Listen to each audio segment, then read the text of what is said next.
Mbeumo. At one point we thought, yes, he's already signed for Manchester United. It seemed like it was practically done. Is there confidence? What's the chances of Spurs hijacking this deal also? Look, for sure there is appreciation from Thomas Frank, and so it's quite obvious to discuss a target like Mbeumo for Tottenham, because he's one of the names they discussed internally as soon as he signed his contract as new Tottenham manager. So it's obvious in football to see these kind of situations, but my understanding is that Man United remain at the moment in control of the situation, in conversation with Brentford, club to club, talking almost on daily basis, trying to find a solution. We know with these clubs like Brentford, Brighton, it's always difficult to negotiate for their top players. So it's not easy to reach an agreement, but Man United are on that. Are talking to the club, always in contact with player agents and with an agreement with Bryan Mbeumo, because the player wants to go to United. And so at the moment, United remain front runners on this story. Let's see if they can be able to reach an agreement on the fee with Brentford. Mentions there a potential €100 million price tag, David. Manchester United have been linked with him. How would they be able to afford that? Well, when you speak to the English clubs, they think that perhaps they could prize Ekitike for a bit lower. Seb and the German perspective, understandably, could be different, and it's Eintracht Frankfurt's gift to ask for whatever they like. Maybe if a club got to 80 and some add-ons or whatever, I don't know how they would structure it. But there is some optimism that it's not quite as high ultimately as Eintracht sort of letting it be known. But there is still significant financial commitment when it comes to the player as well, on salary and commissions around it too.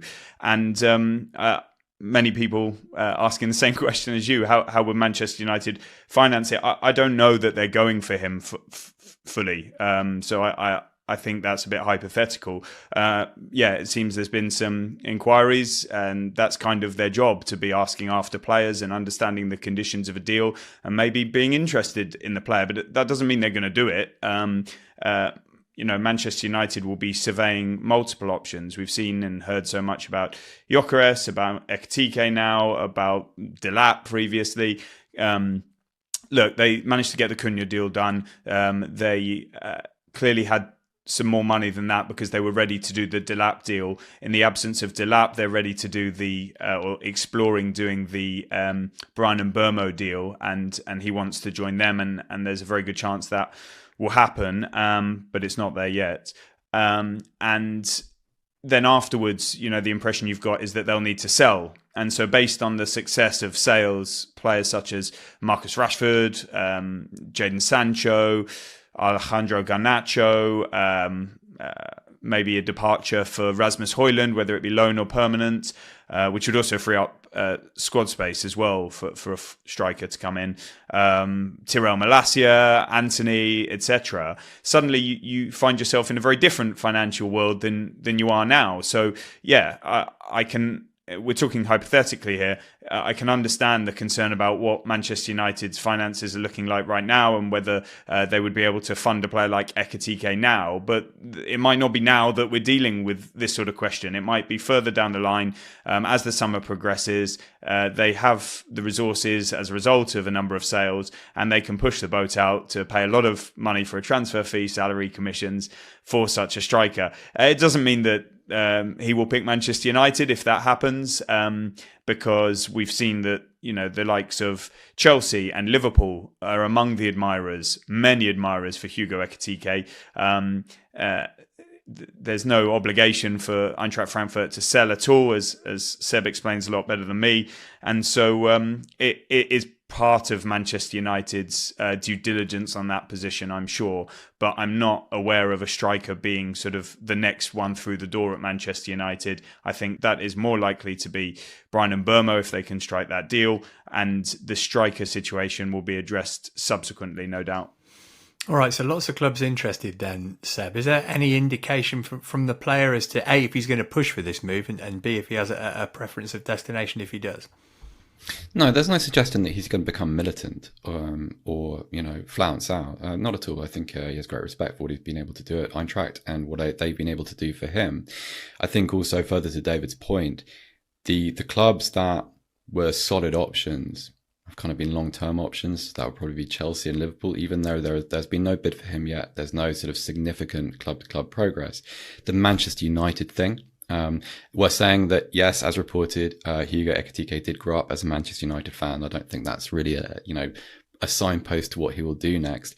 But their check with Eintracht about 10 days ago was exactly that, a check, a remaining cognizant of what's happening in the market, what a player's situation is, rather than a kind of determination to get anything done. So I don't think it's reached a stage where he has those options in front of him. I know that Chelsea and Liverpool will both be attractive, but I think we've got a way to go, especially with that asking price and Eintracht's position on this deal.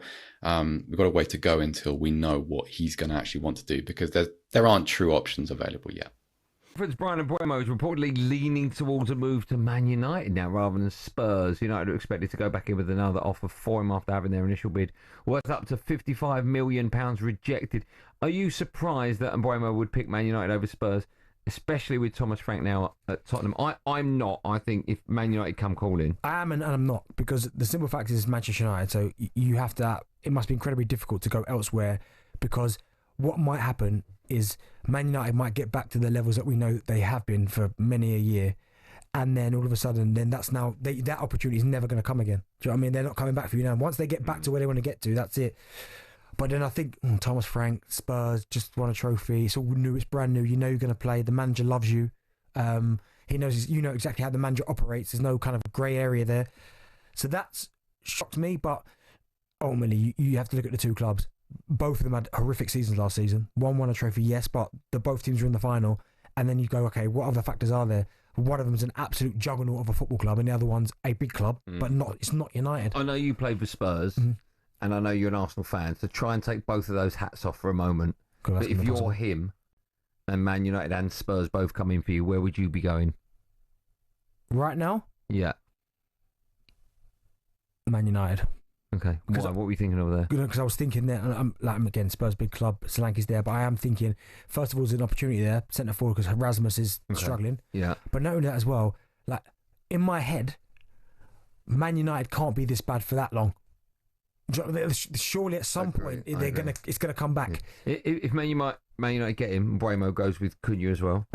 Let's just say, well, how many other players do you think they are? Oh, still a few. No, for getting top six, knocking on the door. I think that's Man United's next jump, top six. I think you still need goalkeeper, centre back, half. Is that it? Holding midfield player maybe. Well, you got Kobbie Mainoo. I'm not saying that. Hold on, I'm not saying this is another. You got Kobbie Mainoo, you got Agartha, you got Casemiro. Yeah, but there's no evidence with Kobbie that he's going to get you to where you need to get to. No, I know, but they're the players that. Yeah, you need a striker. I think there's so many more pieces you still need. 4, probably 5, 6. I'd say. I'm not bannering. No, but 2 have just come in. Yeah, I mean, who's your right wing back? Mazraoui, decent. Dorgu, young. He plays on the other side. Yeah. No, like left. Yeah. I still think there's so many more pieces. Okay. Right on to the next rumour out the car boot. Good run ahead of him. Oh, it's a brilliant goal. Lashed into the bottom right-hand corner. Ekitike's 20th goal of the season.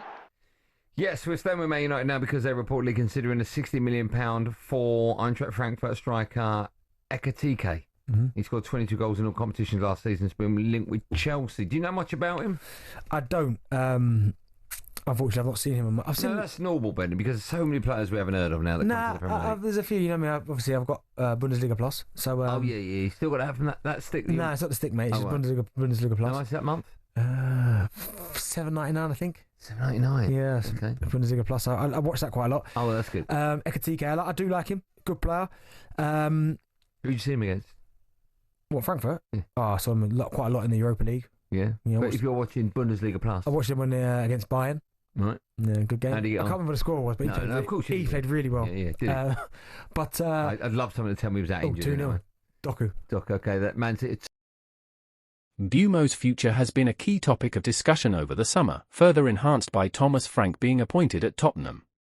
The Cameroonian forward was a crucial player for the Bees under Frank, and there's no doubt the Danish manager would be keen to link up with him once again.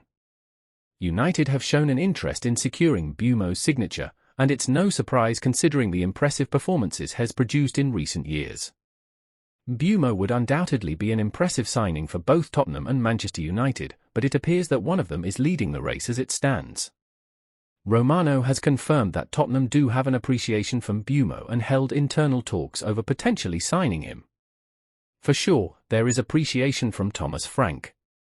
And so it's quite obvious to discuss a target like Mbeumo for Tottenham, because he's one of the names they discussed internally as soon as Frank signed his contract as new Tottenham manager. Despite Tottenham's interest, it is Manchester United who are the front runners for securing his signature, holding regular talks with Brentford over a potential move. So it's obvious in football to see these kind of situations, but my understanding is that Manchester United remain, at the moment, in control of the situation, in conversation with Brentford, the club-to-club talking almost on daily basis, trying to find a solution. We know with these clubs like Brentford, Brighton is always difficult to negotiate for their top players, so it's not easy to reach an agreement, but United are on that. They are talking to the club, always in contact with player agents, and with an agreement with Bryan Mbeumo, because the player wants to go to United. And so at the moment, United remain frontrunners on this story. Let's see if they can be able to reach an agreement on the fee with Brentford.